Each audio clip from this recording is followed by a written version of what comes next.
I'm gonna make a confession. Being happy is hard sometimes. And if you lead a busy life, it's probably hard more often than not. With the weight of all of our own individual worlds on our shoulders, it's easy for pressures like finding a fulfilling job, being good at that job, making time for family and friends, and just ourselves to cause emotions like stress, dissatisfaction, and exhaustion, and just leave no room for happiness. Thoughts like that are why I'm so excited for today's video, because intentionally creating a happy life is like my thing. It's something I'm so passionate about. And I think that just comes from me being like really hyper aware of the fact that I only get one of these.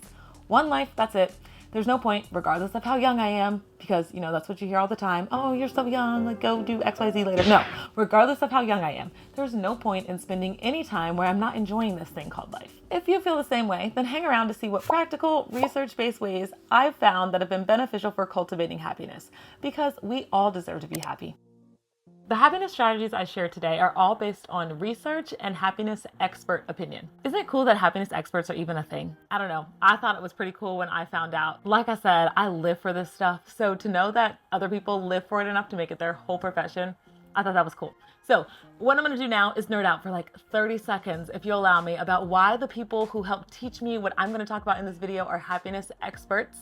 And if you're not interested in knowing about these experts, go ahead and skip just a little bit to the part where I actually start defining what happiness is. I won't judge you at all. Hello to all of those of you who are still here. Like I said, gonna try and keep this brief. Let's see if I can do it in 30 seconds. So happiness expert number one, Dr. Laurie Santos. She teaches a class at Yale about happiness. So, I think that's expert enough if we're gonna teach at an Ivy League school about happiness. She also runs this podcast called The Happiness Lab. And this podcast has gotta be like my favorite podcast. It's literally coined Happiness Lab because it's about research that's done on how to be happier, healthier individuals. Happiness expert number two, Dr. Ranjan Chatterjee. He was a guest on Dr. Santos's podcast. They talked about Dr. Chatterjee's new book where he dives into practical ways to be happier every single day. Full circle, that is how we got to this video. I was listening to that podcast episode and I just love the practical strategies that he shared, and I've been implementing them in my own life, and so I want to share a little bit about it. All right, I don't know if that was 30 seconds, but I did my best. In this podcast, one of the happiness experts, Dr. Chatterjee, talks about how he defines happiness. And he actually states that there are three components that make up happiness.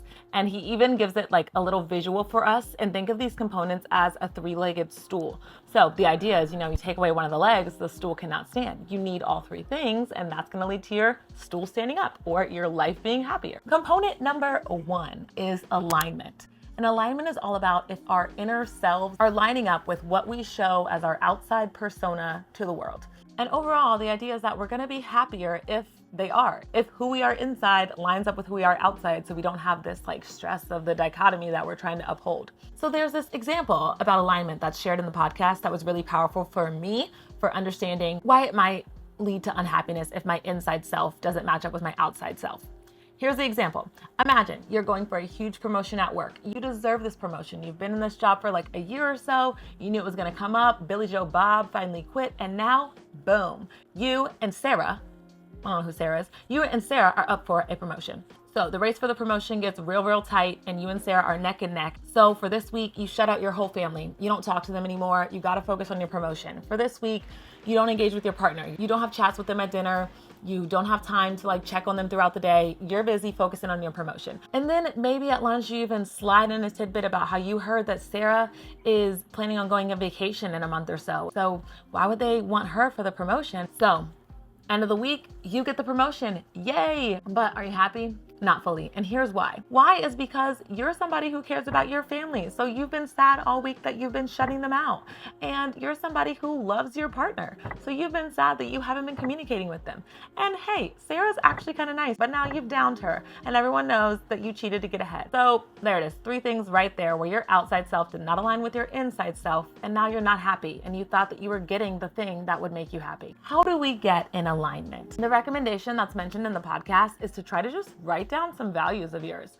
And they even give some examples to kind of get your juices flowing, to think what's important to me. What are my values? So I'll list out some examples for you. Trustworthiness, spirituality, quality time with family, adventure or curiosity. The list can go on and on. I would definitely recommend writing down some of your values so that you have a list right there of what it is that is important to you. And then consider your life. Is the way that you're living really reflective of these values? If not, then maybe you need to make some changes. All right, so that's getting in alignment. Time for leg of our stool number 2. Happiness component number 2, if you will call it, is contentment. So when I think about contentment, I think about the things that make me calm and peaceful inside. And for me, that's something like being able to go outside and read a book, soak up the sun. I love being in nature. I don't know if anyone's ever seen The Odd Life of Timothy Green, but that scene where he like stretches his arms out and is like soaking up all the sun, like that is me. Something that's not so external dependent that also helps me find a lot of contentment is music. And if you talk to my partner Devin, he will agree that I sing a little too loudly in almost every private setting. I think it'd be helpful if you take some time to think about what things provide you with a sense of contentment. It's been really helpful for me in creating a happier life. The final component of happiness is the one that resonates the most with me: control. Just having a sense that we have some sort of autonomy over the things that happen to us. Looking back, I feel like the times where I felt most unhappy in life were really just the times where I felt most out of control. And the desire for control runs deep with me. A little bit of background on me: I'm the oldest of 4 children, and like the oldest by a lot. The next oldest sibling in age lineup is 6 years younger than me, and then the youngest is 9 years younger than me. So yeah, almost a decade older than them. Growing up, if it was ever just me and my siblings alone, naturally, I was the one in charge. It's almost like being in control became a part of my identity. So fast forward to grown-up Kayla, like I said, I feel like so many times when I really felt unhappy, I just felt out of control. If you've been following my channel, you probably know that I recently quit my permanent job as a full-time physical therapist and then started doing travel PT. And let me tell you, when I made that switch, I felt just so happy, like on cloud 9. And now that I've been able to reflect on it a little bit more, I think I was that happy because it helped me gain a sense of control. Now, recently, even doing travel has not shaked out to be everything that I thought it would be. So what I tried to do at first to try to feel more in control of my life and less unhappy about where I am right now in my job is try to introduce what I was calling pockets of happiness. I tried to do something different every single day that I really liked, but it kind of felt like a pile on. And yeah, I was happy when I was doing those things, but you know, there's only so much time in the day. So I really could not have stumbled across this podcast that was speaking specifically to how to introduce more happiness into your life at a better time, because I was kind of feeling stuck. Like, okay, I tried, I wanted to make a happier week, and this was like so. And my absolute favorite part of this podcast episode, and what I've been trying to implement very practically into my own life, is when Dr. Chatterjee gets into a specific exercise he has for ways for us to introduce more control into our day-to-day life by defining what the things are in our life that bring us the most happiness and thinking of practical ways to introduce them into our life on a weekly basis. And he calls this exercise writing your own happy ending. Writing your own happy ending is a deceivingly simple exercise. So the way it works is we're supposed to think about, what if today was our last day on earth? I know, things got really morbid really quickly, but try to put yourself in that mindset. Imagine that you are laying on your deathbed and today is your last day. What are the things you will have wished that you have already accomplished by today, or wish that you spent more time on? And I say deceivingly simple because it's a pretty clear ask, and I would have thought that it'd be kind of easy for me. I think that I know the things that make me happy.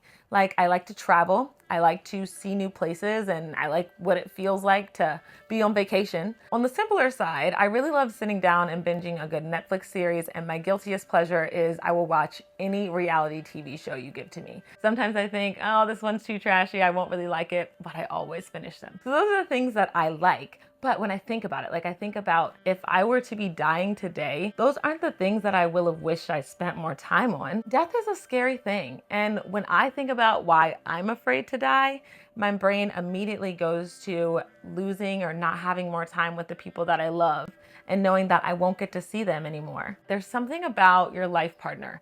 And when I really think of what I'm gonna miss when I die, my brain just goes to not being with my partner anymore. If you don't know, I've been dating my boyfriend Devin for 7 years now. We met when I was a freshman in college, and so we've basically been growing up together. And I remember that even when we first started talking, like when you get past the who is this person phase and into like the puppy love, I really, really like them, I wasn't letting myself feel that right away because I was thinking, if I really start to like him, whether it ends because we break up or it ends because one of us die one day, this is the catastrophizing I do in my own brain. Like, why am I doing this? We just started. But anyways, I had a hard time letting myself go there fully because I was afraid to love him so much that I'd start to miss him when he was gone. But here we are 7 years later, and I know that if I die, I'm really gonna miss him. that was the first thing I was able to come up with when I was doing this whole creating my own happy ending exercise. I'm going to miss quality time with my partner. The next thing I was able to come up with is just having new experiences, whatever that looks like.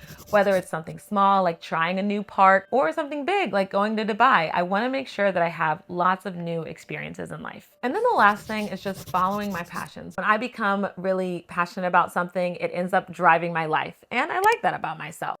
Dr. Chatterjee's recommendation for how to practically implement these things into our life are to come up with what he calls weekly happiness habits. So for each desire that you came up with, so for me, I had 3 that I know that I really want as a part of my life. For each one of those things, you're supposed to come up with a habit that you're going to implement every single week in order to make that thing happen. Basically, just to make sure you're spending time on something related to that thing.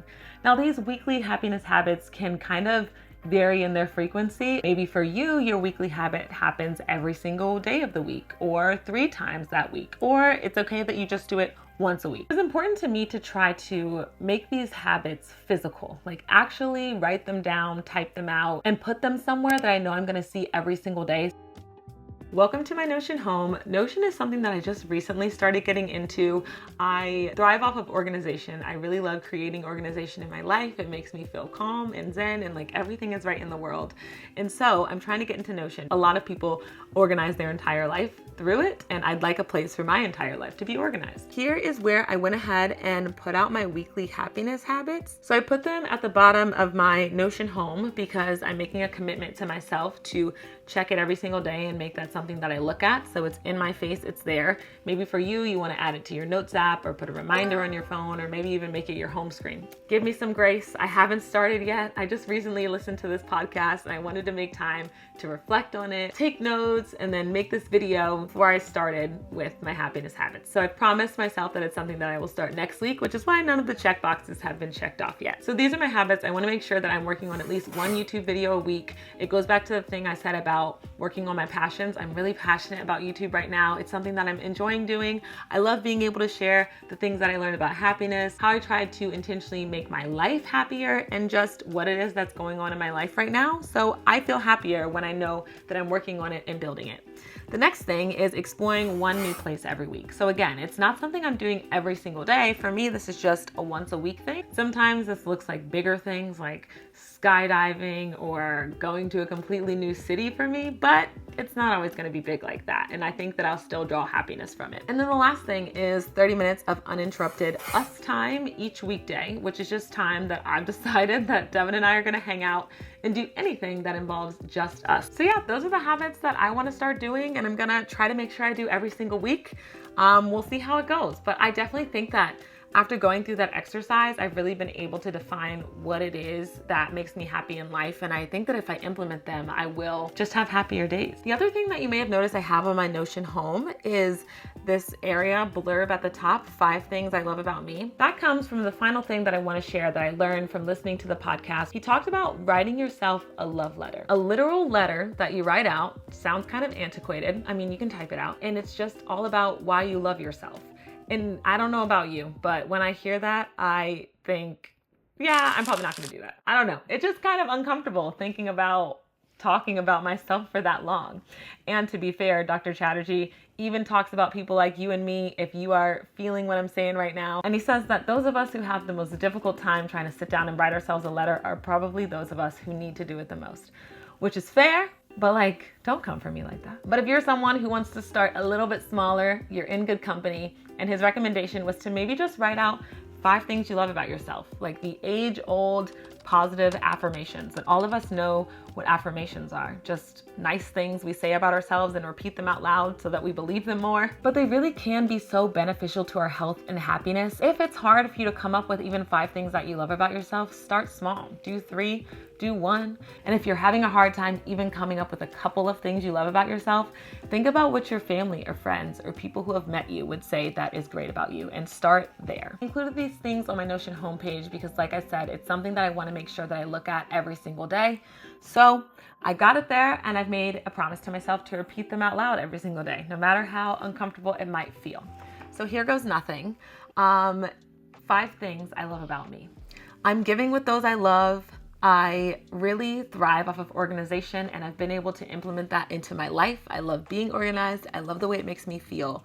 I'm persistent. When I decide that there's something that I really want to be good at or I want to pursue, I do it, and I love that I don't just give up on it. I seek to face my fears. I really like trying new things. For me, the most recent thing I can think of with that, I mean, on a life scale, just quitting my job and starting fresh with Travel PT, but also I did skydiving recently, which was so fun. And then finally, I have a drive for excellence. Like I said, it kind of plays into the persistence thing. But beyond just deciding I'm going to do something and not quitting, I also always strive to do my best with it. Like, it extends really far. If someone asks me to make them a cup of tea and they're feeling sick, like, I'm about to make them the best freaking cup of tea. Those are 5 things I love about me. What's funny is I feel better even just saying it out loud right now. Like, I'm like, oh dang, I really do those things. So if you participate in this exercise, if you feel comfortable, maybe you can share 1 or 2 of those things in the comments, and let's just love ourselves together. Those are the practical ways that I am working to create a happier life for myself. I hope you enjoyed this video, and I hope that it helped provide you with a little bit of information about what you might be able to do to bring more happiness into your own life. If you're interested in seeing more content about how I try to intentionally create happiness in my life, make sure you check out one of my more recent videos where I share a week in my life where I was really struggling and feeling stuck, and I share what I did to try to help myself not feel like that and be happier. Thank you so much for watching. I hope you enjoyed, and I'll see you back for my next video. Bye.